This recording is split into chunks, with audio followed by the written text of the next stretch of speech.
Hey, this is Sean. I'm Devin. Together we're Pool House. And we're the co-founders of Phat Trax.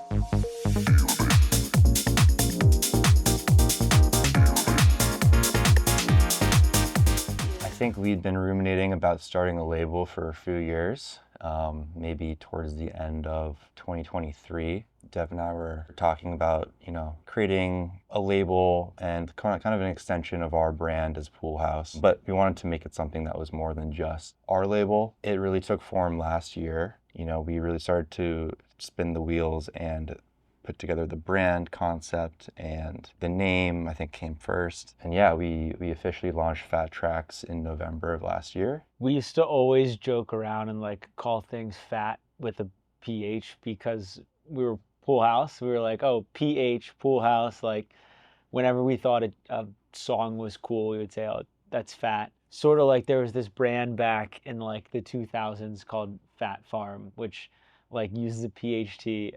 We kind of thought that was funny. And so I feel like Phat Trax was always going to be the name of, if we ever started a label, we're going to call it Phat Trax. I think we finally wanted to jump into a different sound. And what better way to do that than start your own brand, start your own label, and start your own sound. And so we kind of took a break for a while and we just listened. We just listened to a ton of music and found out what kind of music is it that we really like right now? What kind of stuff's inspiring us, old and new? Where do we take ourselves and our brand going forward? Like Sean said, last November is when we officially launched Phat Trax as a label, but there was a whole year ahead of that trying to decide, okay, what's our mission statement? Who are we? What are we trying to push? What do we look like? And that's still changing and it's going to change, but it was definitely a long process, and first started in a group chat where you're saying we should start a label called Phat Trax till, hey, this is actually a really great idea and there's a little gray area that we need to fill, and we can do it by starting our own label. I think if you look at every label out there that's tied to an artist, they release music that's beyond that own artist's music, but the sound that's on their label, is still tied to who they are and kind of what they believe in and what they push. I think the one cool thing with a label is that we do get to seek out these amazing artists all over the world who are making amazing music. I think that's one thing that as DJs and as music lovers, we're already doing naturally, is finding artists that we love, that whose music is exciting, who a lot of people may not know of. That's what gets us excited. If you're trying to push a particular sound, it might not even be your sound as an artist, a label is the perfect way to do so. You can have a specific vision. As an artist and producer, you can't make every sound under the sun.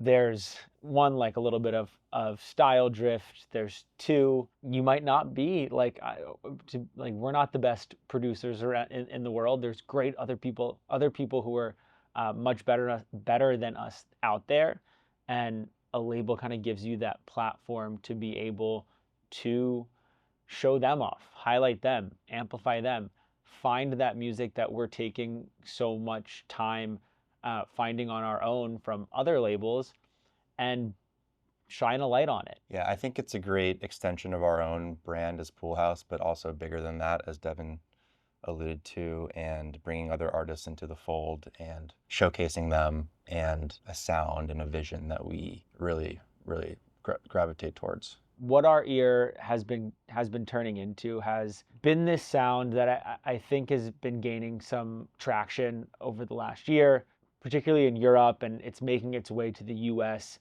in clubs, but not necessarily in label form or in artist form, is this kind of ode back to 90s and 2000s dance. And that's from using old types of synthesizers in their music, or maybe using old samples and pulling a lot from that, or maybe just taking a new spin on a genre that was popular 20 years ago. I think our tastes have been evolving over the last 3-4 years. We kind of started out producing together, making deep house, which evolved to tech house, and since there, truly the sounds of of yesterday, of the early 2000s and 90s dance eras have really been coming into the fold, into our productions, and just like the music that we digest and what we like to play in DJ sets. It's a lot of like re-envisioning that too for a 2025 audience. Like so much of that dance music from that time was built around samples. There were like a lot of synthesizers and instruments and tools that were used, but a lot of the tools at the time were samplers. And so being able to just reimagine how you use those sounds with all of the tools and instruments that are available now can create something that gives that sense of nostalgia that I think a lot of people are craving. And I think when you're on the dance floor right now, a lot of people are like, I want to just get back to dancing. You know, there's so much social media and other things that are kind of crowding things out. And so it gives you that sort of like reminiscent sound of what, you know, our parents might have listened to if they were out clubbing in their heyday. It gives you that sort of like sound, but also still pushes things forward and still sounds new and fresh. Where you're like, this sounds like something I could have heard, but there's also so many new elements to it that make it sound unique. A bit of this sound is influenced, one, by what's happening, you know, in the market and trends, and on the other side, how our own taste is evolving. I think when I first started making music in general, I was inspired by a lot of 90s hip hop. That was like what I listened to as a teenager.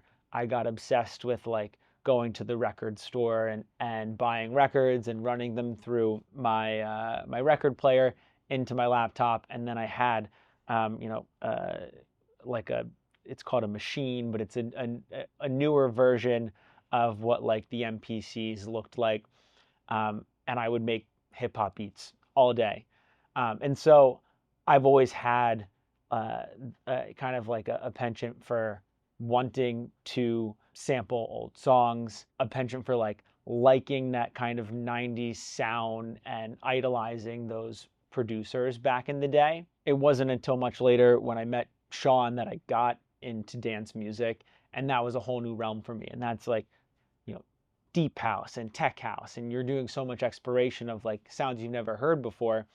And so now I think now that we've matured as people, matured as producers, you start to think about what is it about music that really drew me there in the first place, and what is it that you know we like and that we want to make. And we find ourselves going back to, okay, I was drawn here by a lot of the sampling techniques that, you know, DJ Premier or J Dilla, all these prolific 90s hip hop producers were doing. And I really want to get back to that. But now I like dance music and I've been, you know, exposed to this whole thing. How do I do that? And so there's one element of that. The other element is there's a whole bunch of drivers that are happening in the world right now that I think are shaping the kind of music that is being played in clubs and the kind of music that an audience wants to go out and listen to. There's nothing wrong with the music scene, but some things have got just really overblown with social media, or taken out of proportion with how people are sampling or using certain sounds, or all the tools that are available right now. Like people might be abusing how they're doing it with AI and splice and all that kind of stuff. And so I think there is a certain market where people are wanting to hear something that's a bit more unique. There's a lot of like so much music out there. It's a bit saturated, a bit homogenous. And so if you can go back and, even though it's songs that are being sampled or vocals that are being sampled, but if you can go back and take something that is truly unique and twist the way it sounds a little bit, it's things that people aren't going to be getting from their sample packs or from Splice or from a YouTube tutorial or something like that. It gives just a little bit of a unique, different flavor. When we think about expanding the brand and like growing, we absolutely see this as being something that is Brooklyn based but grows, you know, far beyond Brooklyn. We want to be able to amplify and showcase and highlight sounds that are happening here, but also be able to highlight and showcase the sounds that are happening globally that we're attracted to and feel like, align with our vision and our brand. And I think a lot of the artists that we've featured so far and a lot of the artists that will be featured on upcoming releases share that same mindset. Being able to connect with these people across the world and or in a different city in the US, and having not met them before but still being on the same page is a really incredible thing. And from the ones that we have been able to meet, just earlier this year, we had one of the artists featured on the VA, and who has a release coming out later this year on the label as well. Labnon come in for a barbecue that we threw on a roof in Brooklyn, and I'd never met him before, but like just being able, or just having kind of sort of the same vision of like, hey, when you sent us all of your music, like you had the same kind of theme and thoughts in mind of the sound you were pushing, and it really aligns with us. And it's not the same music that we're making, but it's all in the same vibe, let's say. It evokes a certain level Yeah. of like nostalgia.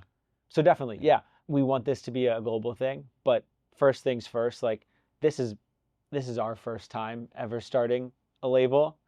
It's a process. Like with anything, you have to build organically with the people around you.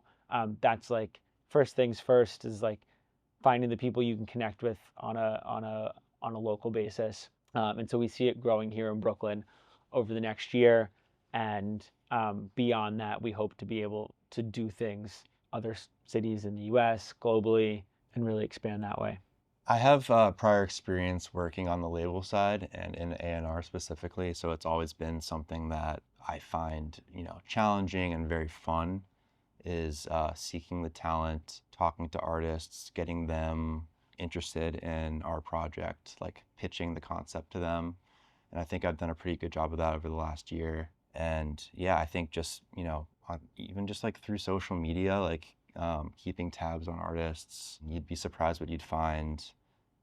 Getting recommendations from friends who are also like on the same page and like similar music, tapping into different resources, listening to a lot of music. A lot of these people are just like a DM away from potentially like sending you a playlist of unreleased demos. Everything's a DM away. Sean, our friend Ben, and Sean's roommate Shek, who all have songs on our VA.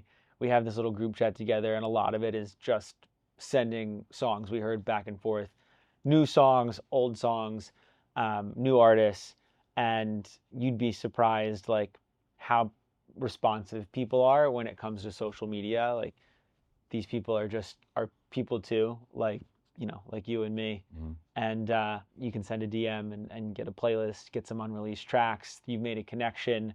Maybe the next time you're in LA or the Netherlands, like now you've made a friend who you might see face to face. Maybe they're at a festival over here in the US or at a festival in Ibiza or something else is going on. So you really never know who's out there. Anything wrong with the industry or how labels are run I think right more on now? the industry side and on the DSP side, I think, not a lot of people think about this, but Spotify is so artist focused that it doesn't have label pages.